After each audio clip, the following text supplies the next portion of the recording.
Unpacking Mormonism is a subsidiary of Daisy Girl Communications, LLC.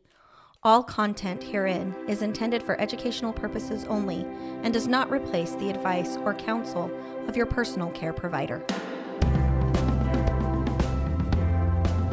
Hello and welcome to Unpacking Mormonism and Other Religious Trauma. I am your host, Sarah Westbrook, joined by do you all see he's a very sexy man? I'm just the spare tire, y'all. I'm just the spare tire.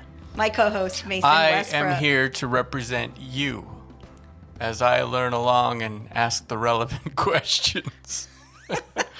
I like that. We actually had some recent feedback from Mr. Gene. Is it Judson, right? Judson. I believe that. Gene, if I got your name wrong, I apologize. But he said that he really liked your perspective, Mason, because that was how he saw you, as the listener who was responding on behalf of the listeners as you learn. And I thought that was a really great observation. That is what our goal was. I thought so too. I'm comfortable with that role.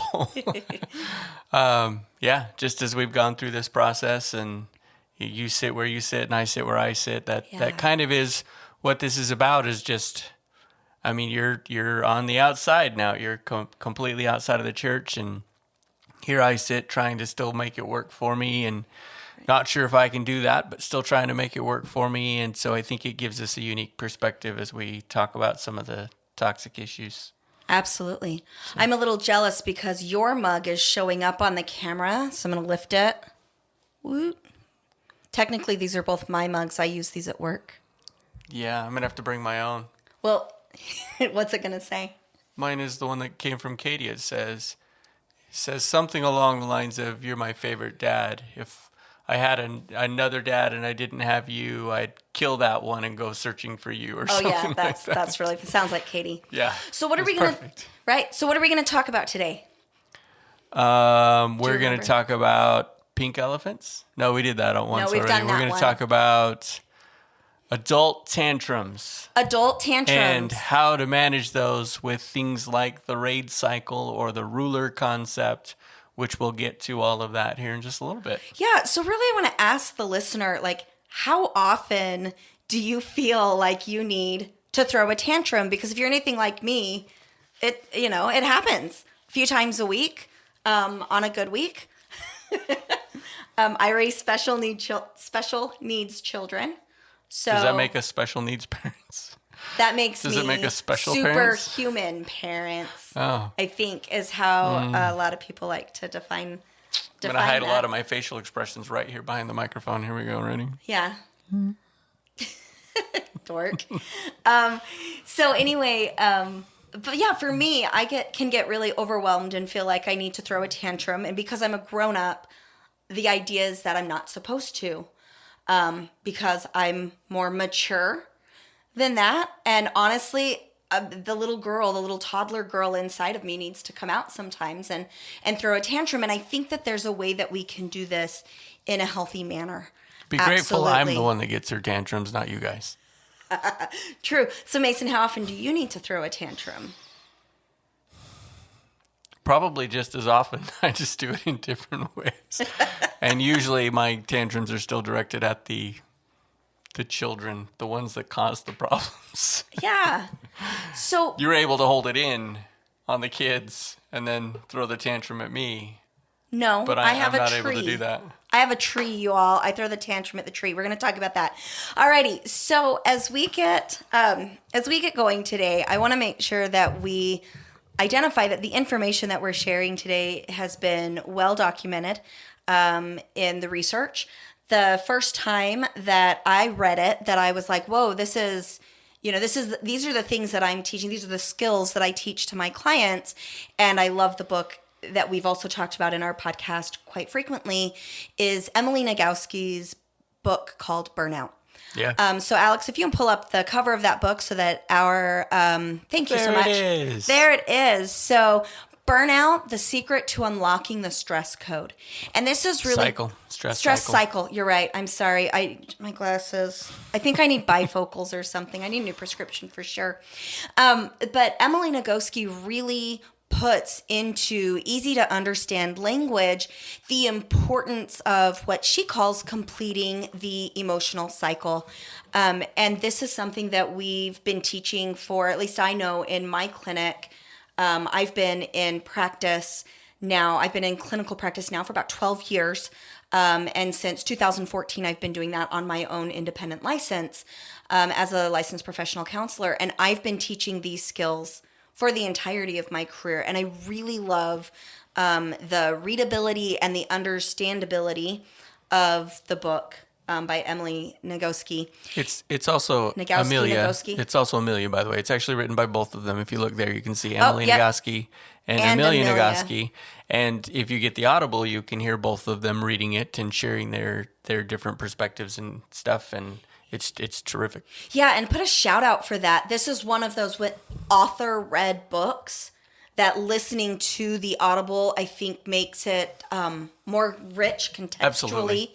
Speaking. They do a great job. Their voices are very entertaining.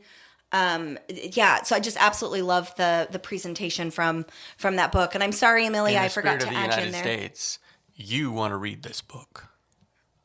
Is that the ex-military in you? That's Uncle Sam, right? I want you. Or Smokey the bear is like, only you can prevent forest fires. That was lame. I love it. I can't believe you would say something like that. Really? You can't believe it? All right. Okay, I can believe it. I put my heart and soul into that, though. Thank you. You do want to read this book. Great. Free marketing for the Nagoski sisters. All right. And it may be Nagoski. We might be pronouncing that wrong. So, Mason, you really had the information of this, though, hit home in the book Permission to Feel. You even had talked about on one of our past episodes about seriously considering getting a tattoo with this, like on your forearm or something. Do you want to share that? So that actually, story? So for me, it was not the book itself. It's from Brené Brown's podcast. Power of Vulnerability? No, not the book, the podcast. It's, goodness gracious, Unlocking Us. Yes. Yeah, Unlocking Us. She does a podcast with Mark Brackett, and they talk about that book, and he talks about the RULER acronym for going through the stress process. And mostly in this case, he's not talking about stress as much as he's talking about the feelings of stress. But essentially, it comes down to the same thing. You're in a situation that is causing you to feel whatever it is you're feeling, whether that be bad or good or difficult, negative, positive, whatever the emotions are that you're feeling. And he helps with that acronym to kind of go through the process of recognizing. And then, of course, you've made your own acronym that helps with that too. Right. And so I want to make sure that we give the credit where credit is due. So we will definitely link that Brené Brown Unlocking Us podcast in the show notes, so that way you guys can go and listen to it yourself. But Mark is the author of the book Permission to Feel. And yes. So we have that coming here as well. Alex, if you can go ahead and have us see the book Permission There's to the book. Feel. There it is. By Mark Brackett. And when we did a quick Google search, an image search, we came up with this really busy picture. Yeah. So Alex, there's that really busy picture. And as you guys kind of zoom in and take a look at this picture, and again, these will all be linked in the show notes, so that you can take a look at them on your own. But as you're kind of looking over this, I want to give a shout out to Tanya and Veronica for joining us today. Thank you so much. We are so excited that you are here. Welcome. And for those of you who are logged into the StreamYard, this is something that we're still working on. This is new. We're working out our kinks. But as you join us in StreamYard or on the YouTube channel, which I'm not sure if this is playing live on YouTube right now or not. We have to get some permissions and stuff worked out, but we would love to see half the reason we're here today is to see how this works out and to work out some of the kinks. And I needed to take some Motrin before we got started, and I'll need another one tonight from all the kinks. So I think that's great. Yeah. So anyway, our was that a producer, dad joke? That was kind of a dad joke. That was a dad joke. Yes, I apologize, it was. y'all. So, and but it Alex, made me laugh inside, so I just keep telling them. Yeah. So Alex is going to run those on the bottom of the screen or let us know that those comments as they come up. So please feel free to engage with us as we go. So I really, love that busy worksheet that was developed by Mark Brackett and his team. However, that's super, super busy. So I pulled it down as a quote. Yes, love it. It's colorful. It's engaging. I think that's a great handout for I kiddos. think it's terrific, yeah. To use this one. Yeah, definitely better than the one I created for younger audiences or individuals that need that busy, colorful engagement. But some of the things that he talked about, so I took a clip of this that was much shorter. I've got it right here on my phone, and Alex can put that on the screen as well, that talks about this. And so we're going to go ahead and pull that up, Alex. The shorter one. Nope, not that one, Alex. The boring one. The ruler one that's white with just words. Man, we're doing good. There it is. Woohoo! Alrighty, so you all got a sneak peek of what's to come. So I want to introduce this really quickly. So the ruler is an acronym that stands for recognizing, understanding, labeling, expressing, and regulating emotions.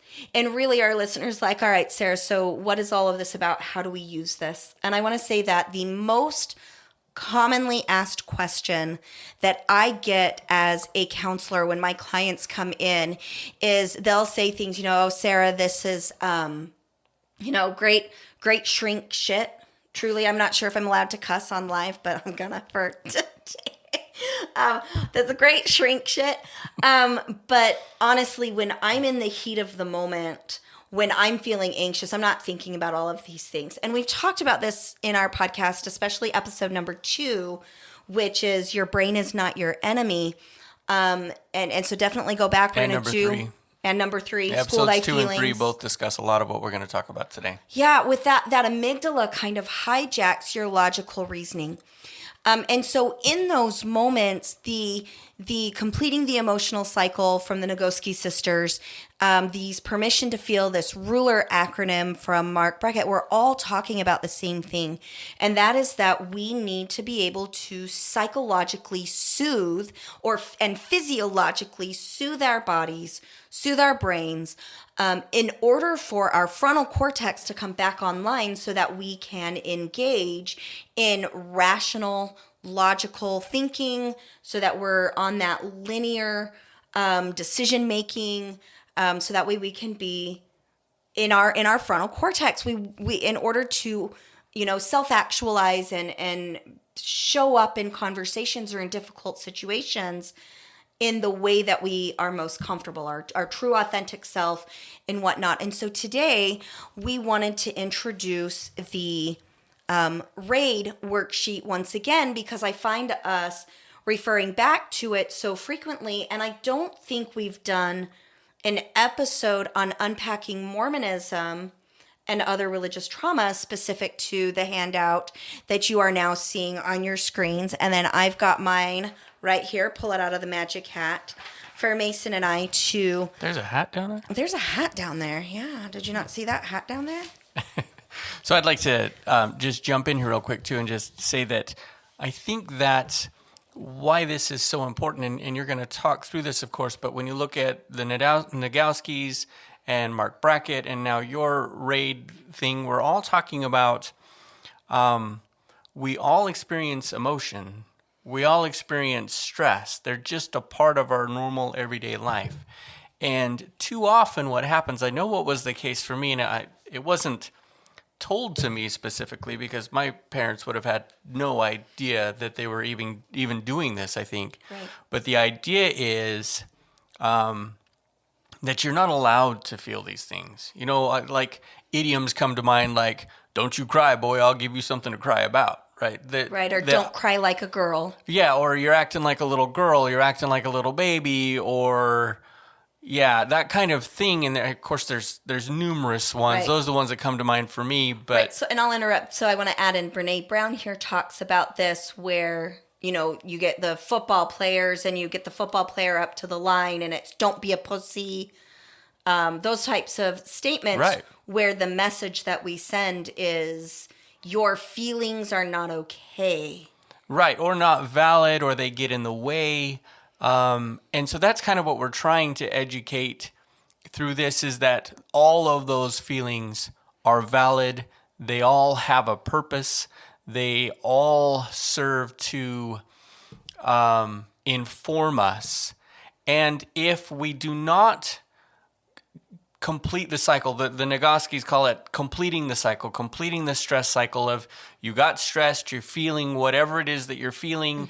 How do you get from where you are to a comfortable place where you've been able to process all of that, de-stress, and move forward rather than kind of getting stuck? And for me, speaking from emotional experience, I'm emotionally constipated. There's no Miralax that'll work for me.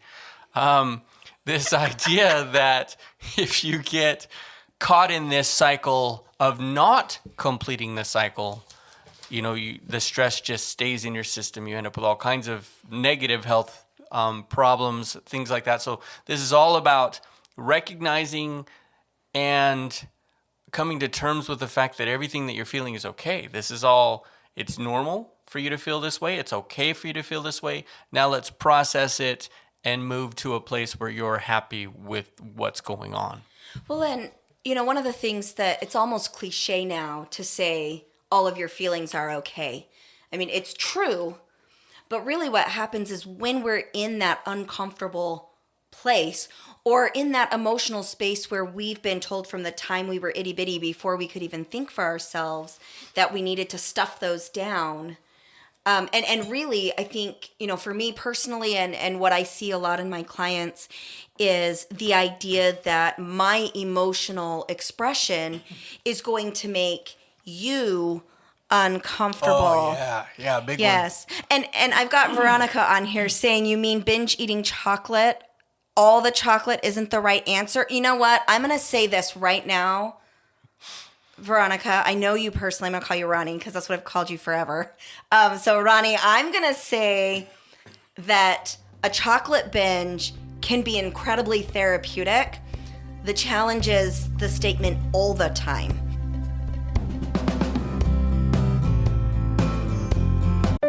The mighty and resilient Merrimack River, carving through the communities of our great region.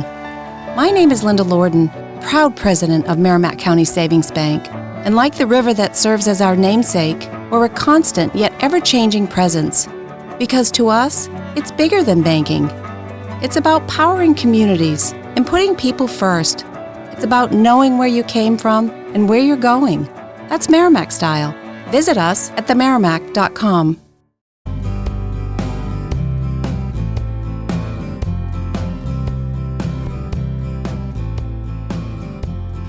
If you're going to chocolate binges all the time, we're going to have some definite health issues. If that's all you're doing. Right, absolutely. There might not be anything wrong with binge eating a bunch of chocolate or eating all of the Ben & Jerry's or things like that. There might not be anything wrong with that. Maxing out the credit cards. Oh, please, let's not do that. Screaming at our kids. Right. Yeah, see, if I talk about chocolate, Mason's like, yeah, Sarah can handle that. When I talk about maxing out the credit cards, Mason's heart drops out of his soul. Well, and of course, we have coping mechanisms that we all use that are, they fall in a spectrum of healthy to unhealthy, right? For some people, if you're diabetic, binging on all the chocolate is going to have huge negative consequences for you. If you're poor, maxing out the credit cards is going to have huge and long-lasting complications for you.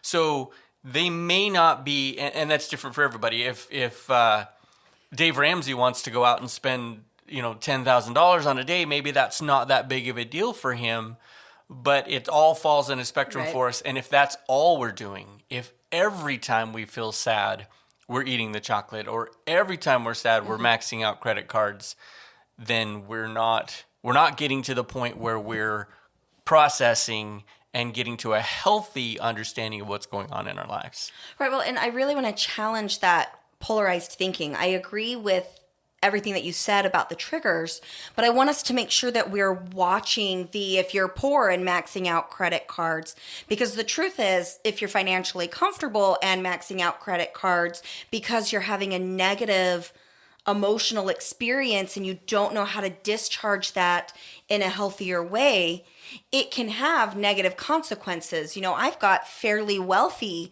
clients. I've got impoverished clients. Sure. I've got those who, in the middle ground, like all over the place. It's not so much about your socioeconomic status. It's more about the behavior. It's not about your health. If we polarize it as if you eat all the chocolate when you're diabetic versus if you're not diabetic, it's almost like we're saying, if you're not diabetic, have at the chocolate. And that's not the case. It's recognizing those patterns. And so this is where I start to explain to my clients that our emotional experiences, what we feel, is our perceived reality, meaning that it is real to you. And what we want to do is take that information and utilize it as information. Early in my career, I used to call them red flags. I'm angry, that's a red flag. And I really want to challenge that. My anger isn't a red flag. Maybe it's a hammer. And maybe my excitement is a wrench. And maybe, if we go more with that toolbox idea of my anger helps me put pieces together so that I know how to navigate situations or how to navigate relationships or when to exit relationships. Our emotions are meant to be informative. But the problem is that when we have an uncomfortable emotional response, the survival mechanism in our brain, which is called the amygdala, which I'm sure you've heard us talk about on our podcast before, is that amygdala fires so much faster than our frontal cortex that we kind of get hijacked. And then we're responding to these uncomfortable or intense emotional states from a place of survival rather than our rational, logical thinking brain. And I like to compare that phenomenon to a dimmer switch in the sense of the more intense survival response we're getting from the amygdala, the less our frontal cortex is engaged because it kind of shuts it off. Yeah. And so what happens is when I'm working with clients, again, they're like, okay, Sarah, this is phenomenal information, but how do I get from point A, feeling these really uncomfortable emotions, to point B, getting back in my rational, logical thinking space? And I'm going to say it takes practice. But when I get these clients in, they all want, every single one of us, this is normal, this is humanity, is that we take time. So I've got Tanya, you say, let's see. Tanya says, when a simple task turns into something extremely complicated with a lot of external pressure to speed up a process that cannot be sped up, I get frustrated. Absolutely. Right there with you. I need my little magic wand that just says, I'm not doing this anymore. Right there with you. Oh my gosh. And that's the Tanya that slapped you a few times, right? In theater? I must have blocked that out. So in theater, Tanya has slapped you before, but apparently she didn't knock enough sense into you to know what how happens to on stage speed that stays up. on stage. Yeah. What happens? Okay, well, that's good. Yeah. That's good to know. So yes, Tanya, we get frustrated, we get overwhelmed. And so the first step is also a cliche, which is deep breathe. And the reason for that is that when our amygdala kicks in, our survival brain diverts oxygen away from the brain into your major muscle groups and your vital organs so that you can respond to those 4 F's, that fight, flight, freeze, fawn response. And fawning is people pleasing from a place of survival. And squirrel, really quick. I want to make sure I say this. No squirrels. We're squirreling. No. Squirrel. Squirrel. Yes, I have ADHD. Squirrel. This is not in the planning meeting, but here it is today. And that is that all the time I hear people say, people pleasing is bad. I people please, and that's bad. It's bad. It's bad. No, it's not bad. In fact, a good portion of the population utilize people pleasing type behaviors as the way that they demonstrate love and appreciation and gratitude. And that is not unhealthy. That's very healthy. Yeah. Where people pleasing can be problematic is when we're people pleasing from a survival brain space, because then I'm bringing you brownies so that you don't get mad at me. And my goodness, I'm on a chocolate kick. Ronnie, I blame you. Yes, Mason, your hand is raised inside my squirrel. Yes. What comes to mind for me is when Brené Brown said that she'll choose 15 minutes of discomfort over days or weeks of resentment. And I think why that comes to mind for me is that, like you said, nothing about this is necessarily healthy or unhealthy. It's about where it puts us in ourselves. So, right, it's the 5 minute down the road, yes. an hour down the road, tomorrow, next week. If I respond with a fawning response right now, where does that put me tomorrow? Right. If it puts me in a less healthy place, then I need to address that and figure out if I can respond differently. If it puts me in a healthy place because I was able to fawn, I was able to calm things down, the lion is never wondering, should I have run or should I have attacked? Right. That is what I needed to do at that moment. So it's less about judging our response and more about evaluating our response and discovering where that puts us in the long term. Absolutely. I love number one that you said it's not about judging our response, because that fight, flight, freeze, fawn response is also informative. It's data, and it's data about us. And the goal is to get to know yourself better, get to know your emotions better. So, Tanya, you say that you get really, really frustrated. Great. That's wonderful. It's uncomfortable, but it's really good that you know that about yourself, because when you know that about yourself, you can begin to learn new responses. Number two, I think you have a major crush on Brené Brown, because I think you bring her up more than anybody else in this podcast. Without question. Without question. Except for maybe the scriptures, but that's lots of different authors. Fan club, Brené Brown fan club. Okay. So, for me, hearing what I heard from Brené Brown was what really started to turn around the way that I think. It's not necessarily... And feel. And feel, yeah. Yes. Mm-hmm. It turns around the way that I process the world. Yeah. And whether or not she's the best person to talk about that, I don't know. For me, it worked for me. Yeah. And even the things that I've learned, like from Unlocking Us, from her podcast, I've learned from other people, but it's been through the forum of Brené Brown. So yeah, there's an emotional crush there because the way that she was able to describe things. Is she on your list?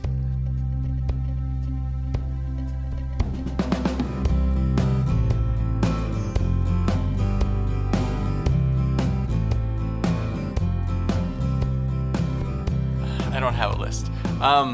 The way that she was able to describe things worked for me. Yeah, and so absolutely. I think it's less about who it was and more about how it affected me in my life. In this case, yeah, Brené Brown is awesome. I love her because of the work that she's done. Absolutely. All right, so back to step number one. When you recognize that your amygdala is activated, deep breathing really is going to be your best bet. Now, if you can, in like certain work situations and whatnot, taking a break may not always be possible. And that can be very frustrating.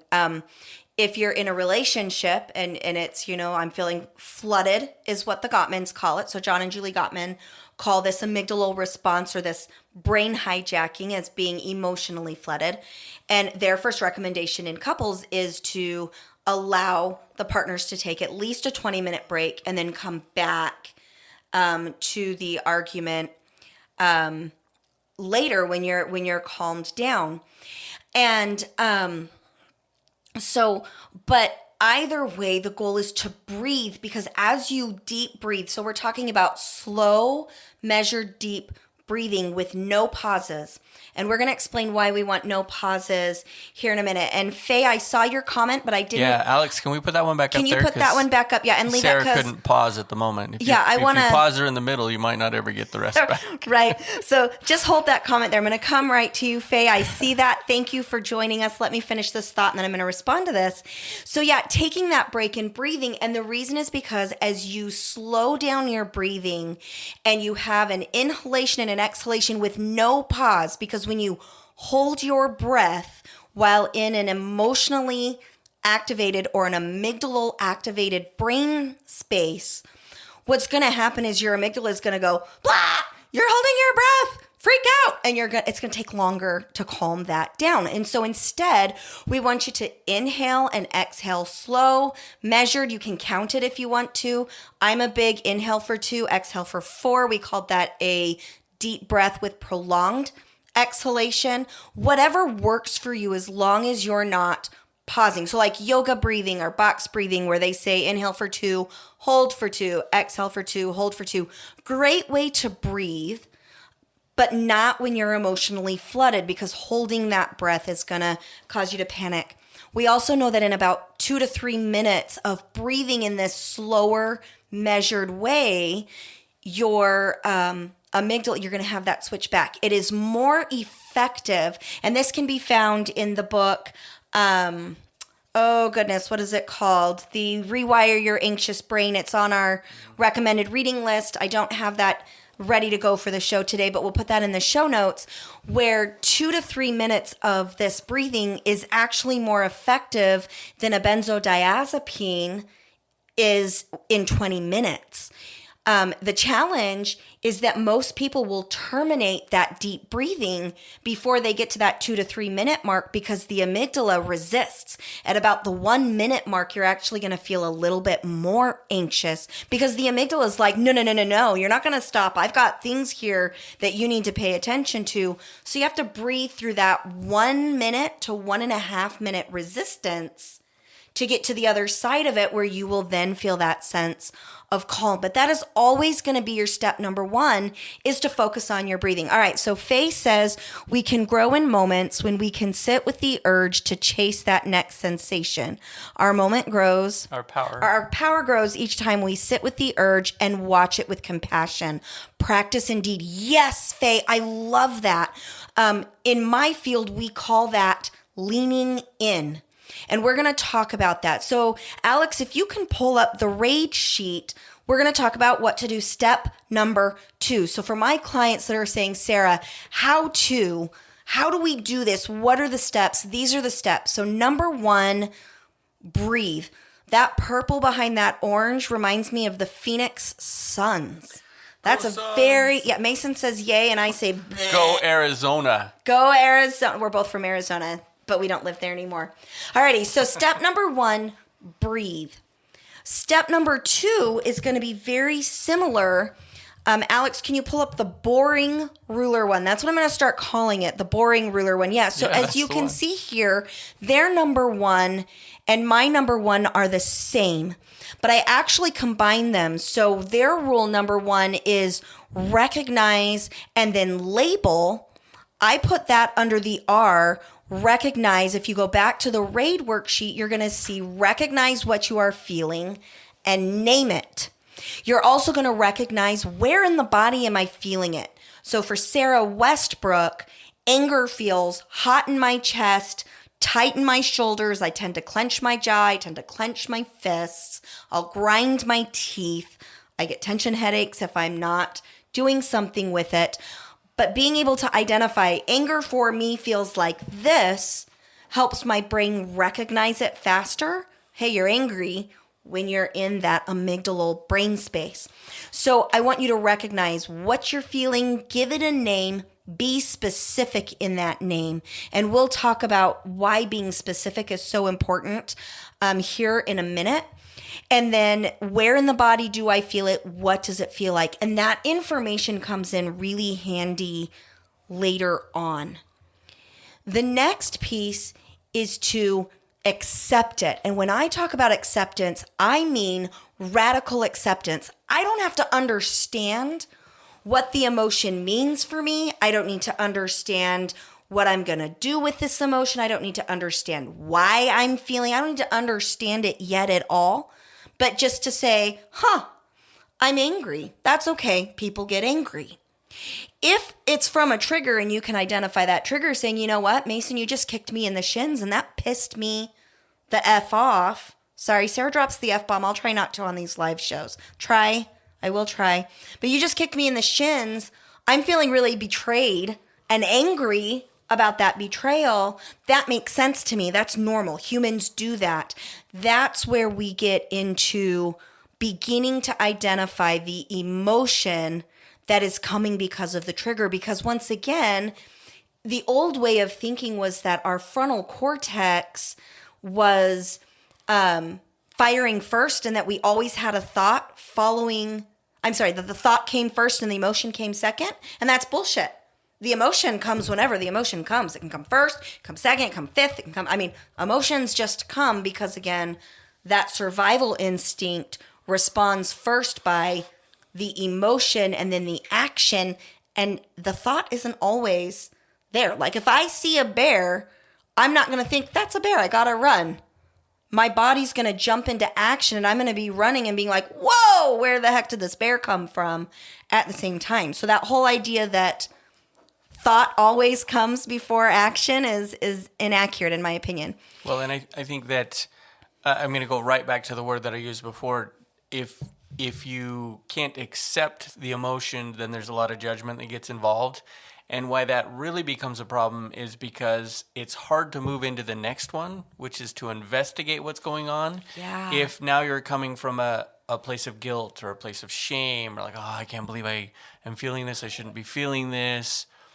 I think that's why the judgment is so big of a deal, because now when I move into investigation, I'm judging myself and I'm in a completely different place. Instead of going, okay, this is what I felt. All right, I can accept that. I felt that. Mm-hmm. It makes sense that I feel that, and this is okay. Then you can investigate and go into that and all that stuff. Well, and sometimes it's even shorter than that. Sometimes it can be, I'm feeling really sad and I don't know where this is coming from, but that's okay. My body's trying to tell me something and I don't need to understand it right now. And then we breathe through it. So Tanya, you ask a really great question. How do you define the emotions you're feeling, especially when they're all tangled? This is where getting specific gets really helpful. And in the sense of, it is normal for us to feel more than one emotion at a time. That happens all the time. And so really what happens is once you get back into that logical brain space, you can then begin to build kind of like an emotional tree and understand where things are connected. But we're not at that place yet. So I'm going to come back to that. Mason, please remind me to come back to that. Or Alex, if I forget, like shoot me a message and say, hey, Sarah, come back to what do I do when emotions. How do I untangle my emotions? Because I think that's a great question. So as Mason said, as we practice radical acceptance of, I feel this, I don't necessarily know why, and that's okay. I'm human. Sometimes humans feel this. And also normalizing it along the lines of, I'm not the only one who feels this way. I'm not the only one this happens to, can be a very good thing. The I in R.A.I.D. Whatever it takes, basically. Whatever it takes for you to get to the point where you're telling yourself, I'm okay. It's okay that I'm feeling this. Well, and sometimes that's hard because if you grew up in a home like most of us have, where it's stop crying, you're acting like a baby, we don't want to express our emotions. And usually the reason we were told that was because the external source, our parent, our teacher, our caregiver, a sibling, whoever that might be, was uncomfortable with our emotional response. They didn't know what to do with it. So we learned to be uncomfortable with the emotional response. Right, because they shut us down. And so we're like, ooh, that's bad. I'm doing something bad. And you're not. This is normal. So that I is get curious. And we do that by asking ourselves what and how questions. What am I feeling? How is this affecting me? What's going on for me? We really want to avoid those why questions. I don't know why this is, other than to say that when we ask ourselves why, our defense mechanism in the brain goes off and it stops curiosity. The curiosity. That's because I didn't say the F word earlier. That's a Freudian slip. Curiosity. You've mentioned a few times that the why question tends to cause us to be judgmental of whatever it is that we're asking for. And why that is, who the heck knows? Right. But recognizing that it is and learning to switch, because it's not going to be that way all the time. Sometimes you're going to ask yourself a why question. You're completely curious. But if you can learn to recognize that what's going on in your brain when you do that, you'll be able to avoid some pitfalls in the future. Well, and you can utilize this skill with your kids. You know, instead of why are you getting a snack in the middle of the night, if you ask them how come you're up right now, then they're more likely to feel comfortable in, oh, well, I woke up from a bad dream and recognized I was hungry, so I came upstairs to get a snack. So even with other people, if you're coming at them, you know, Mason, why are you putting your hand on your leg like that right now? That amygdala is like, oh, I feel judged. And so by taking away that word why, by navigating around it, yes, it takes a little more mental effort to do, but it also helps to keep that, what is that? My brain just went blank there. When we take the extra effort on that front end, it usually means less effort on the back end. Yeah. So then this last one on the R.A.I.D. Okay, let's see. Hey, I like that idea. Alex just gave us a great idea. At the end, we'll wrap up and address some of the questions that don't come up here. So it's a fantastic idea. All right, so we've got this D, this discharge. And this one is my favorite. This was one of my favorite stories to tell in session. And this is bringing us full circle, adult tantrums. Emily and Amelia Nagoski talk about the need to discharge. And the thought in my field, especially, and in the medical field, is we do this through movement. We do this through exercise. You can do this through a calming movement, through like yoga or stretching or meditation. It doesn't, depending on what works for you. I know that when I'm sad and I cry, I don't want to go out and move until after I've had some time to hold still. And I can hear your water glugging in the microphone. Mason needs to pee. Just kidding. I'm all right. He heard the waterfall. You are awesome. That was for all the people out there judging me for having a coffee mug. It's just full of water. You are awesome. Keep that shit up. Don't spit your water out. Mine says, squirrel. Mine says, of course I talk to it. And there we go. Of course I talk to myself. Sometimes I need expert advice. I'm a little narcissistic. Okay, so anyway, this discharge is this adult tantrum. So the medical thought is movement. And that is absolutely true, because as we move our bodies are able to metabolize the cortisol and the adrenaline that comes from the stress response, or that is generated from the energy of feeling emotion. So kind of like when you fill your car up with gas, when you have an emotional response, it's kind of like somebody accelerated the gas pedal, and we've got to do something with that excess gas that's coming through our body, or this excess energy that's coming through our body. And so some type of exercise can be very helpful. So when I said earlier, it's really important for us to identify where in the body we feel this, that's because if I feel my tension or my anger in my biceps, which I do, if I access movement that utilizes that muscle group that has become tight, then my ability to discharge that emotional response and complete the emotional cycle is enhanced. And so I do this through my tantrum tree. And I'm not even kidding, y'all. When I talk about having a tantrum tree, I'm being very, very serious. So around the time that I determined that I could no longer have contact with my family, because it had become too toxic, I'll just go ahead and tell the story. My autistic daughter was having a mental breakdown in the back of my car over cereal, I believe is what it was, breakfast cereal, because we didn't have time or something. I don't remember. It was in the morning. And she leapt from my moving vehicle. And gratefully, I had gotten the car slowed down and pulled over. So when she leapt from the moving vehicle, I was going less than 5 miles an hour. She got some scrapes on her face, a little bit of a black eye and whatnot. And I had to take her to the emergency room. She was, we transported her to the emergency room safely.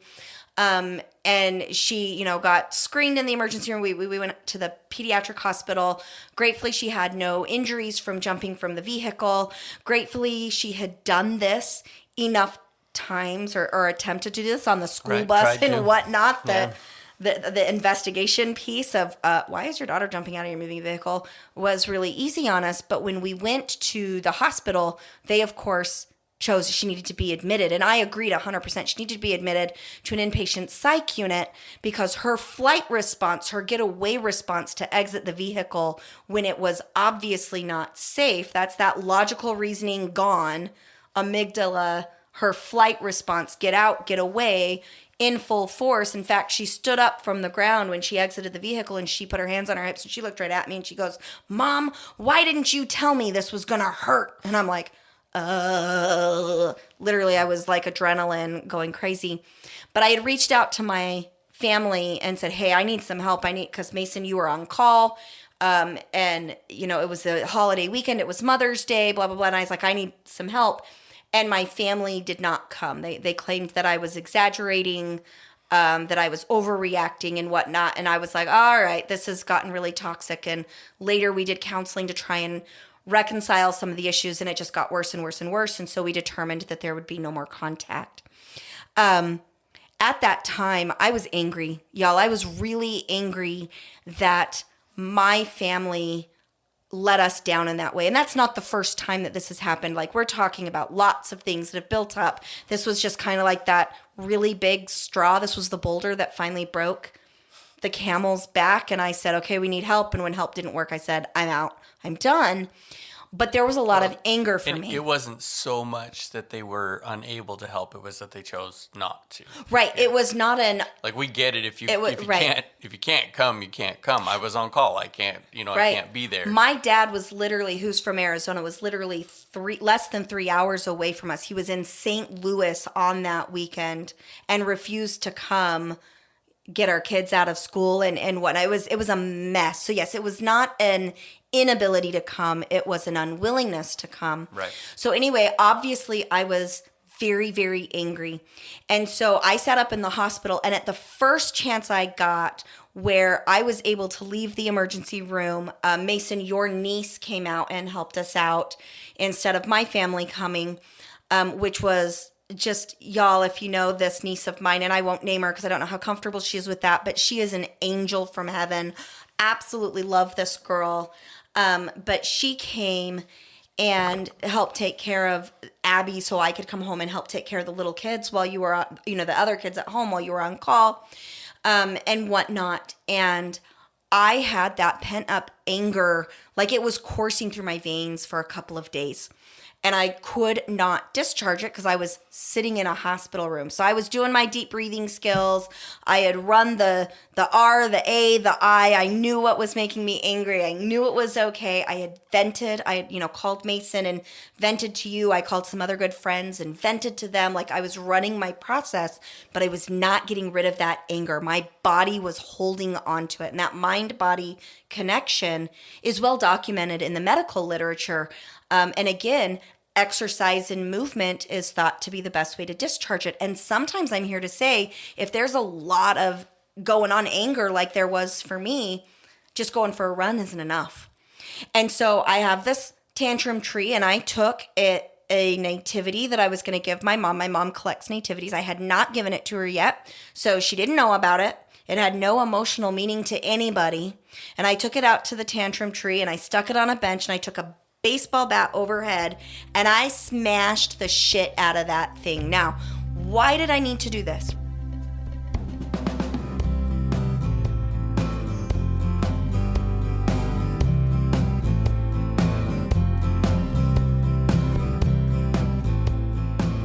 Remember, Sarah Westbrook holds her tension in her chest and her biceps. Number 2, I'm not hurting anybody. I'm not hurting my kids. I was really good. I didn't snap at the kids. I didn't snap at Mason. I actually did not snap at my mom. I don't think at that point. No, yes, I did. I lied. I sent her a nasty text message. It was not the best, not my most shining moment. Thank you, amygdala. Let me own that there. But what happened for me is as I was able to utilize my biceps and my upper body to bring that bat down on that glass and hear it shatter outside. We have acreage, so, our neighbors weren't looking at us funny. Gail, if you're listening, I love you. I promise we're normal human beings. But anyway, I threw, maybe we're not so normal, but I threw an adult tantrum. Now, my children know that tree is a safe place for them to throw a tantrum. And so I will occasionally go and buy knickknacks and stuff from the thrift store that nobody wants, that has no significant meaning to anybody. And we've allowed our kids to go and take those knickknacks and throw them at the tree. And then we clean up the glass later. And the funny thing is this tree is very healthy, y'all. It likes this attention. I don't hit the tree with the bat. I hit the glass with the bat. But anyway, as I did that, I hear the shattering. It engages a lot of my sensory input. But after the third whack, woo, ouch, there's my little table right here. After that third whack with the bat, I literally felt the tension. It just left me. And so I'm here to say that adult tantrums are healthy as long as you are doing no harm. And so driving in your car and giving a guttural scream, going into the forest and screaming, punching a mattress, punching a weight bag or a punching bag, lifting weights, running, walking, moving, but activating those muscle groups that are feeling that tension is incredibly healthy. And that is this D on the discharge. And I just want to make sure that, if you go back to this at the very bottom, it says cry. I hear people, I got sad and I held back the tears and whatnot. I'm here to say that if you take a moment when you're in private and it's safe to go, okay, I was feeling sad. Let me try and remember what that felt like. I want to bring up, I was going to cry, and you might actually feel those tears come up again and bubble over. That is a way that our body discharges, metabolizes, and eliminates cortisol and adrenaline from our body. I think a big piece of this, and what came to mind for me, is that as you go through this process, you have to learn to know yourself. You have to know what is going to work for you, what is not going to work. And sometimes that just comes with trying. If you take out a baseball bat and kill a knickknack, you might find that it doesn't help you, that it makes things worse or whatever. And then if you wait till you get home and you lay down in your bed and you just cry, you might find that works or doesn't work or whatever. But it's the big thing about this process is that there's very specific steps with very non-specific things that you can do to work them out. And I think that's a big piece of just coming to know who you are and what you can do. Absolutely. And then I think this also goes back to that Maslow's hierarchy of needs. So Alex, if you can pull up that Maslow, we've talked about Maslow's hierarchy of needs in some past episodes, but that bottom rung, you see that red one there, says our physiological needs. If we are not getting the oxygen we need, if we are hungry or dehydrated, if we do not have clothes on our body, if we feel unsafe in any way, our amygdala is not going to calm down. So for me, if I had smashed something or thrown a tantrum in the hospital, that most likely would have added to the stress that was going on at that moment in time for me, because I was not in an environment where I was safe to do that.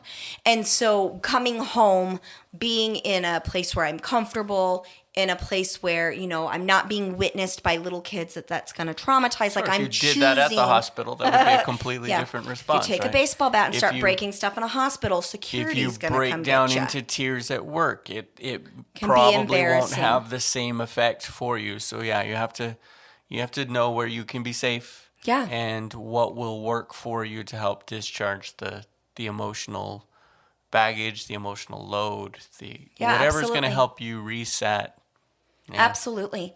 So I want to come back to Tanya's question, what about when I'm feeling lots and lots of emotions all at once? And the steps in the moment, I'm going to say, are the same. In the sense that you need to be able to take a break as soon as possible.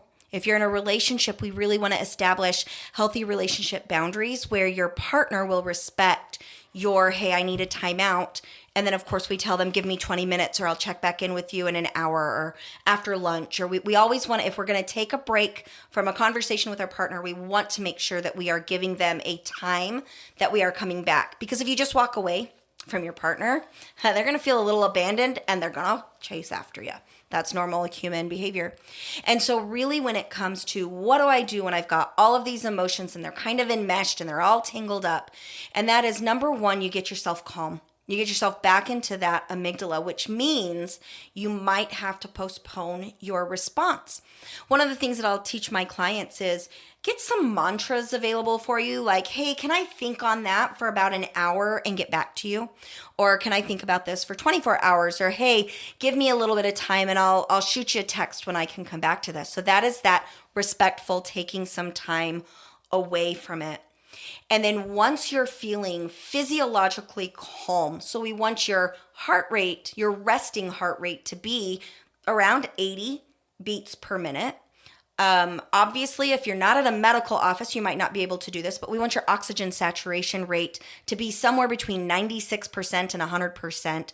These are physiological indicators that you are having a fully oxygenated brain, your heart rate is lower, your body is oxygenated, your blood pressure is coming down, and we want to, what did she say? I didn't see A masochist tree. A masochist tree. I love it. Yes. That's kind of funny. I'm going to play with that. You're going to see that, Tanya, in an upcoming book or something for me. I'm stealing that forever. So anyway, but what you're going to do is calm down. And when you're in that logical, rational brain, that is when you're going to come back to what I was feeling, what emotions led to what. If I'm excited and nervous at the same time, what's going on for me? I'm going to identify those triggers. I'm going to slow that process down. For a lot of people, writing it out, kind of like so I see a lot of what they call trauma trees where, what's at the root and what's in the branches, or they'll do a web, one of my emotions was this. Really whatever works for you, and we'll develop and get some more worksheets put together for our listener group to be able to do this on their own and whatnot, is to, when you're in a logical, rational brain space, to understand and dig into all of those things that are tangled, you're going to have more clarity. And over time, as you get better at this, your brain in the moment is going to start to learn how to, as soon as I'm getting activated, I'm going to start deep breathing and go, I'm feeling angry. That's okay. That's probably because my boss is being an ass right now. That's also okay. This is pretty normal. I'm just going to go ahead and breathe through this. I'm okay. And you can get curious and whatnot and come back to it later. So oftentimes this R.A.I.D sheet is going to be used very rapidly in the moment. And other times it's going to be used, come back to it and spend a lot more time on that I and getting curious as to where things go.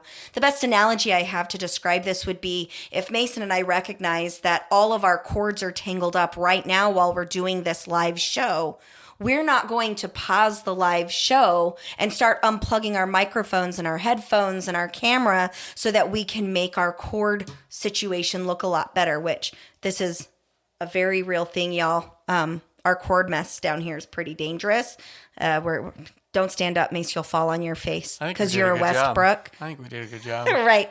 But what we're going to do is we're going to finish our show. We're going to breathe through it. We're going to get to where we are in a safe environment, where we are well rested, where we are well fed, we're not hungry, where we feel safe and loved and whatnot. And then I'm going to start mapping through all of those things. I'll untangle all of my wires. I'll get a new setup so that the next time I come back, I have more insight, more data, and over time, and as I believe it was Faye said in the beginning, with lots and lots of practice, you will get better at this because our brain continues to utilize the synaptic processes or the habits, the way that we respond. As we utilize them, we keep them. The whole idea of use or lose in your brain is a very real thing. So as you practice this in moments of calm, you're going to see that the time and space between that intense emotional reaction that may not be serving you well, that's going to happen less frequently with less intensity and for a shorter duration of time most of the time. Now, I'm going to be honest with you. If somebody was to walk in my office right now and threaten my life, my amygdala is going to take over and I'm not going to shine in my finest rational brain time period, which is good. My amygdala is keeping me alive in that moment. Right. Okay.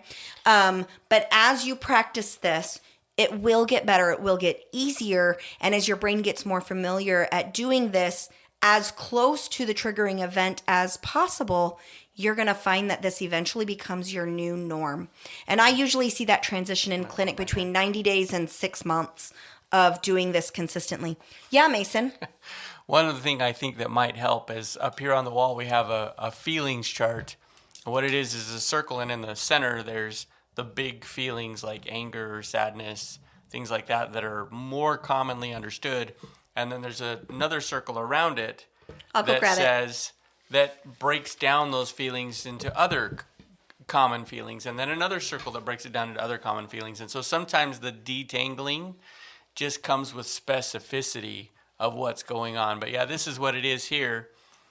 And so sometimes just understanding what other feelings are there, what other feelings might you be feeling, are really helpful. So if you can break down fear into some of these other things here, and then maybe break them down into these other things, you might not feel as tangled as you did initially because you're better able to define what's actually going on inside of you.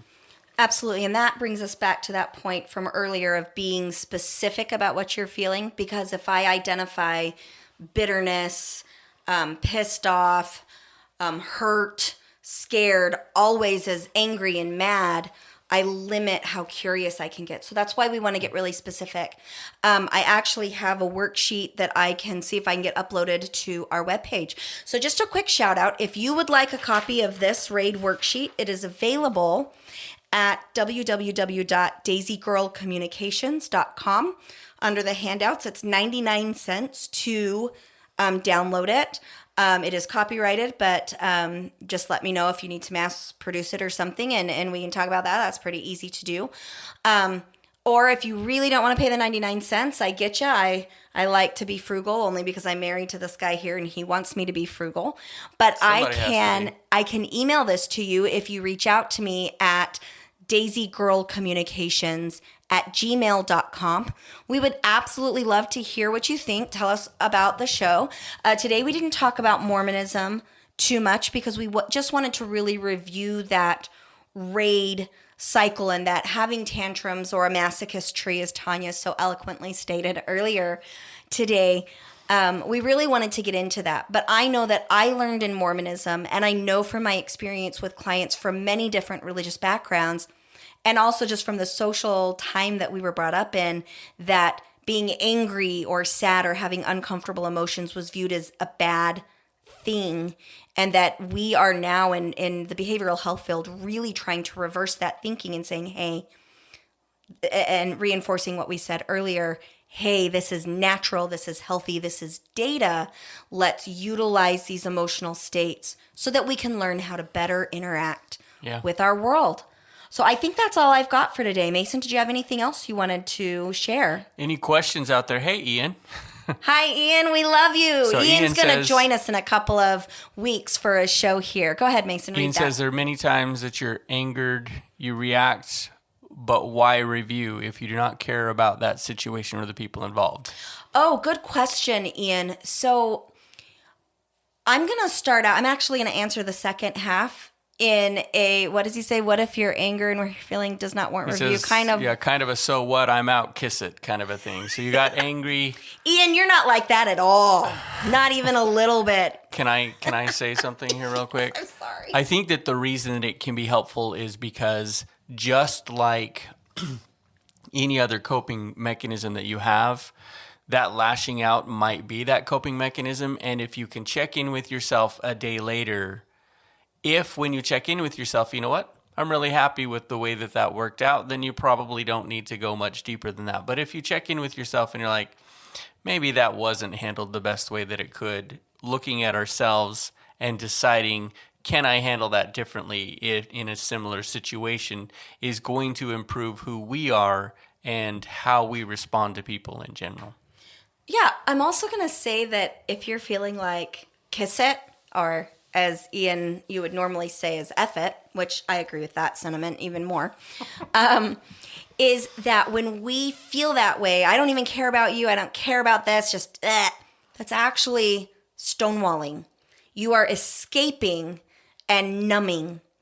And that leads to difficulty connecting in meaningful ways in a myriad of relationships. You're going to find that if I tell Joe Blow over there to kiss it and I don't really care what happened, goodbye, I'm actually going to have a difficult time connecting with the people that I really care about.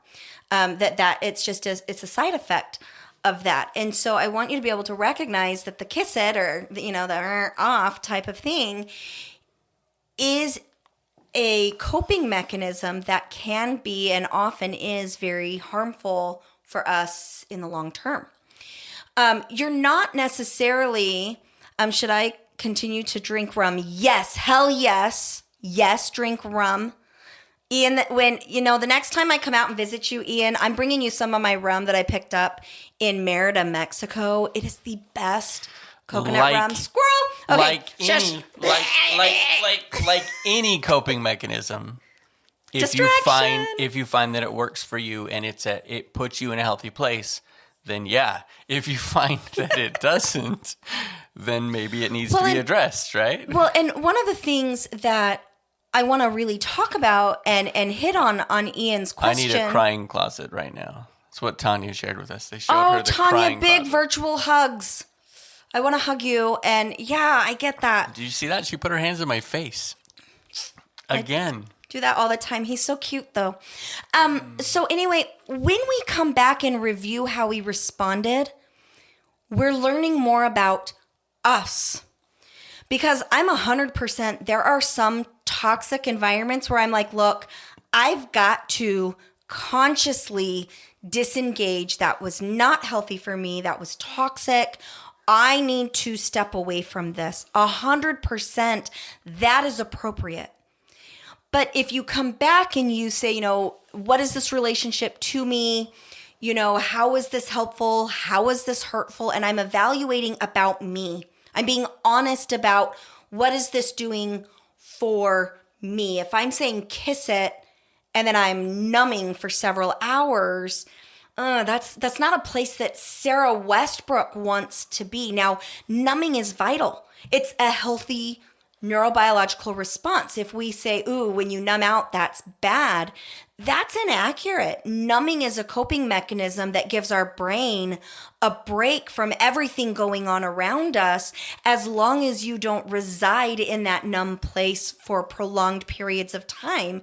Numbing is perfectly healthy so that you can get your bearings. A lot of us will do that, especially in the moment. We numb out. But I would say coming back and evaluating how we felt, what we did, how we got triggered, what made us angry. If I'm talking about all the things that have happened, if you've been listening to our podcast, my interactions with Mason's family, the big trigger for me is they are refusing, in my opinion, to hear my voice and treat me as an educated, valuable human being. I feel in the way that they respond to things that I'm being dehumanized, and that makes me angry. Choosing to disengage from relationships where I feel less than because of how the conversation is going protects my well-being and is going to help me make healthier choices about how and when I engage in those relationships. So one of the challenges with social media is that we say kiss it or F it because we don't see the face on the other side of what's going on. And when we don't see that face of the person that we're affecting, I might need to say, hey, I'm going to disengage before I respond in a way that is not true to Sarah's authentic self. And we just recorded an upcoming episode, where I did that to Mason's brother, who I am still trying to have a very positive relationship with. I responded in a way that's not who I want to be. And owning that and then going back to that brother and apologizing is going to be very healthy. I can't see his emotional response. I guarantee if he and I had been having the conversation in person, my responses would have been different because I'm really good at nonverbal cues and responding to that. I do that in my work all of the time, and so I've got a lot of practice at that. But in the social media, sometimes even I will forget the receiver on that receiving end. And it really comes down to, is it worth it to me to say things that harm other people? And for me, Sarah Westbrook, the answer is no. When I engage in this way, what goes on for me? Do I like this part of me? Do I dislike this part of me? How can I change it? By reevaluating, Ian, we really give ourselves the opportunity to show up differently in the future. And I can only speak for myself, and I'll say, Mason, probably I'll speak for you, and you can correct me if I'm wrong here. But one of the things that is a core value for myself, and even something I gained from Mormonism, a good thing I gained from Mormonism, is the desire to do better in the future. Now, I don't want that to become this toxic perfectionism piece. I don't want OCD or I don't necessarily need to do it perfectly. I'm very graceful and gentle when I F it up. To myself, or at least I try to be. Sometimes I succeed. Sometimes I F that up too. But I'm on a mission to become more like the person I want to be.